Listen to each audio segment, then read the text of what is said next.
Hello, everyone. I'm Steve Wilson with the Friday Night Locker Room and Space Coast Daily TV, coming to you today from the Urban Automotive Studio located at the corner of State Road 520 and US 1 in Cocoa.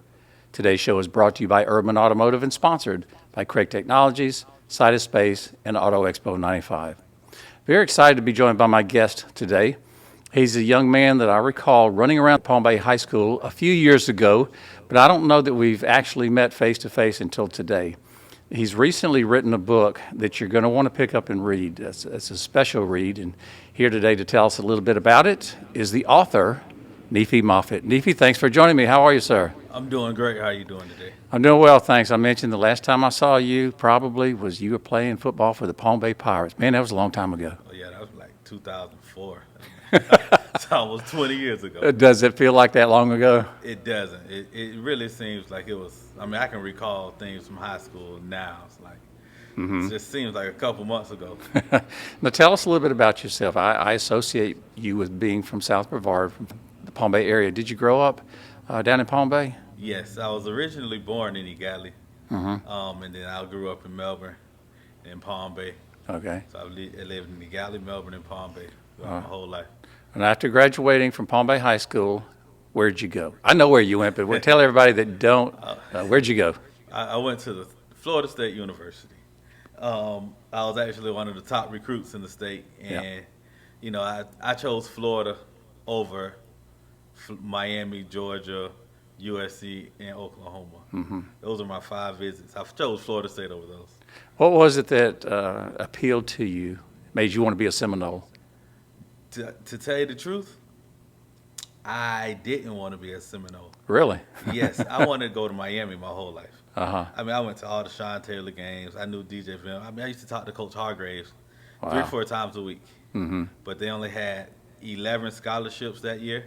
Okay. I think when Roscoe Parrish left early, that made 12. Yeah. And it was just a numbers game. Yeah. So they didn't have the numbers. They started, they started holding offers for, they one per position. Yeah. Yeah. So that's what kind of happened. And I just prayed about it, and I woke up, text Coach Sexton, "Hey, Coach, I'm going to Florida State." Yeah.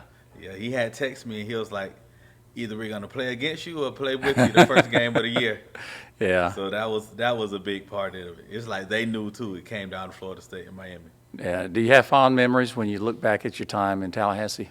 Oh yes, yes. Only the greatest memories.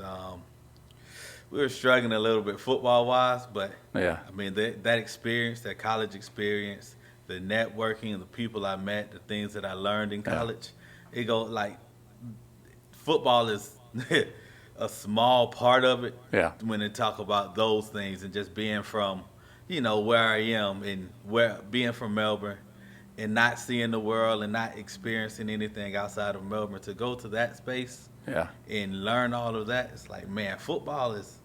I mean, don't get me wrong, it was amazing. Yeah. And I got to ask you one more football question. You played for a legend, Coach Bobby Bowden. God rest his soul. We lost him a year or so ago. But how was it to play for Coach Bowden? It was amazing. It was it was hard. It was hard to play for Coach Bowden because he was born in, I think, like 1911. Yeah, a few years ago. He was 80-something, and it's like, man. A little age difference in, yeah. We're trying to, upgrade our dorms. Yeah. This is a true story. When I went to my visit in Georgia, they scanned the inside of your hand to get into their dorms in 2004. Okay, well, interesting. While at Florida State, we stayed at Burt Reynolds. Did you? Yes. Like, this is what we're comparing, Burt Reynolds to that. And he's like, well, when I was in college, we had fences leather helmets. So it's like, man, he couldn't really relate. But, outside of that, I mean, it was a great experience. Yeah, I can imagine. You left Tallahassee. What have you been up to the last few years? And I want to get into the book in just a minute, but what are you doing these days? So once I left Tallahassee, I played a little arena football. Then I got into teaching. Okay. I've been teaching for the last 12 years. I've been teaching for the last 12 years. Recently, in like 2020, went back and got my master's in educational leadership. Uh-huh. I was in the classroom teaching, and I started thinking about going into administration, but it's something about what's being taught that's bothering me, and there's a bigger gap that needs to be filled. Yeah. Let's talk a little bit about your book that's just come out recently. What possessed you to write a book? So, funny story. Gino Hayes, we always used to talk about writing a book, Uh-huh. and we lost him 3 years ago. And I talked to Gino like every day for the last year of his life. Wow. Every day we were speaking. Uh-huh. And he always was a journaler. He was a big journaler. We talked about publishing books. Uh-huh. So when he died at 33, I was like, wow. Time waits on no one. Let's Yeah. make it happen. So Yeah. that's what got me going. So what's the name of the book? The name of the book is Nephiisms, From All Star to Life. I love the title, Nephiism. It's got to be a story behind that. Yes. So it was really the things that I didn't know growing up, the things that I wish I knew coming through college, Uh-huh. the things that being on a NFL trajectory, Yeah. and then incorporating my life back into regular society when all of my friends were in the NFL. Yeah. I'm looking like I have buddies in the NFL, like these are the people. And then my backups went to the NFL too, and I'm like, wow. Yeah. So for a long time, I struggled with trying to understand why. Why them and not me? Yes. Yeah. So that took me to a dark place, and I didn't have anyone to talk to. Uh-huh. I didn't have anyone to share it with. I was a young father. I recently married. I mean, everything was hitting at the same time, and I had no one. Yeah. So I just, I depended on my faith, and by God's grace, I made it through. So I wrote the book, and it was for people who may go through this, to have something to lean on, to have someone to talk to, because a lot of times you can't talk, but even in the book, there's space where you can write, so you can journal. Yeah. Because even if you can't talk to someone, you can journal, Yeah. and you can get your feelings out until you're able to talk to someone. Was it hard to write because you had to do some soul searching and you had to think about what you went through? Maybe some of it wasn't very positive. Was it difficult to sit down and actually write the book? You know what? No, because I never thought about how hard the task was. Yeah. Thinking about it, like going through all the shadow work and the counseling sessions and the countless crying hours and the countless praying and the countless fasts.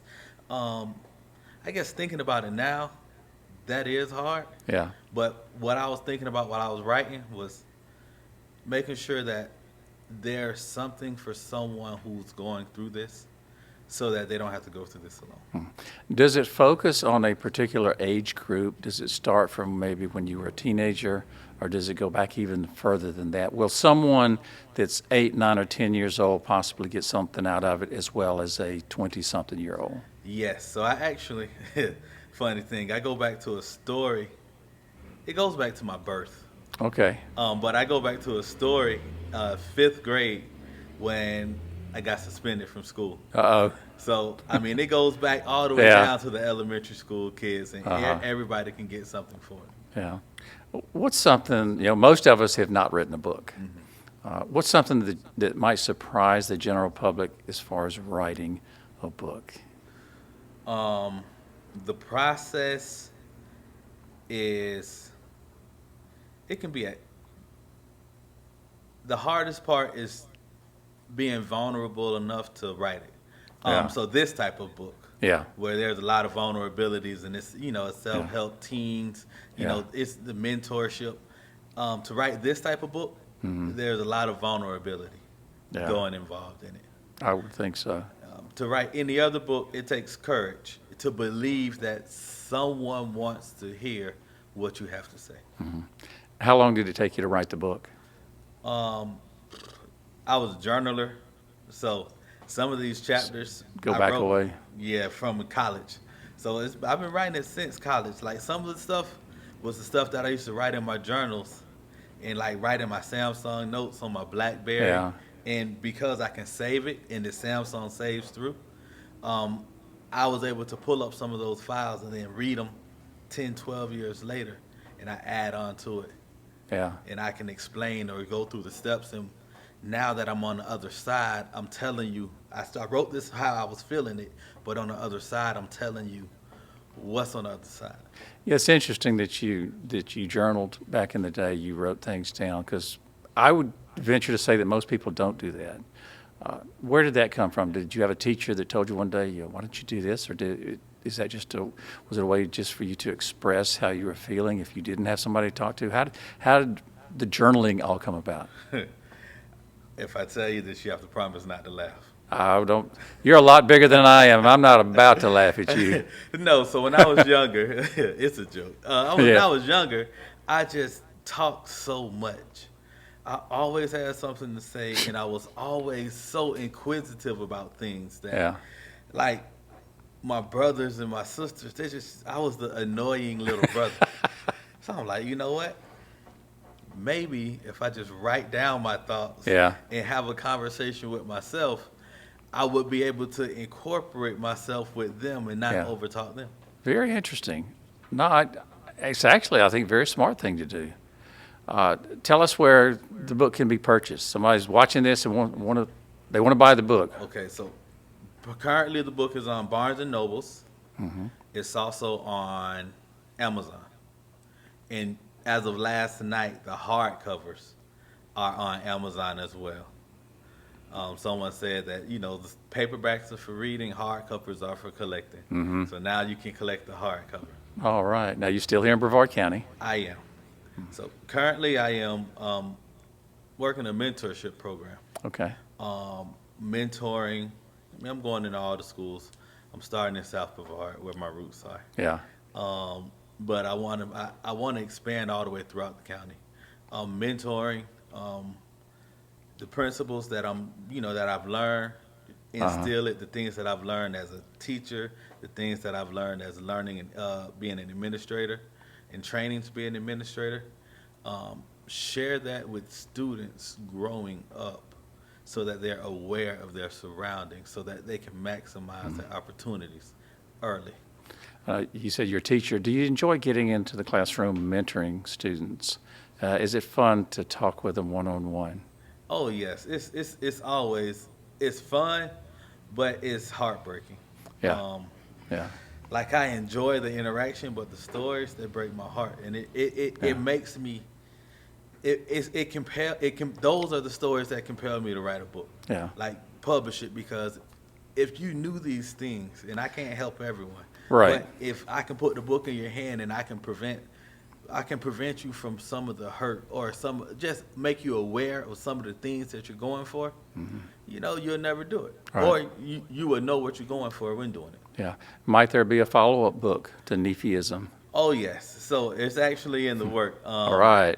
I call him my publicist. A teacher used to actually teach with me. Okay. She was like, well, she called me Mr. Moffitt. She was like, Mr. Moffitt, well, now what's next after the book? Yeah.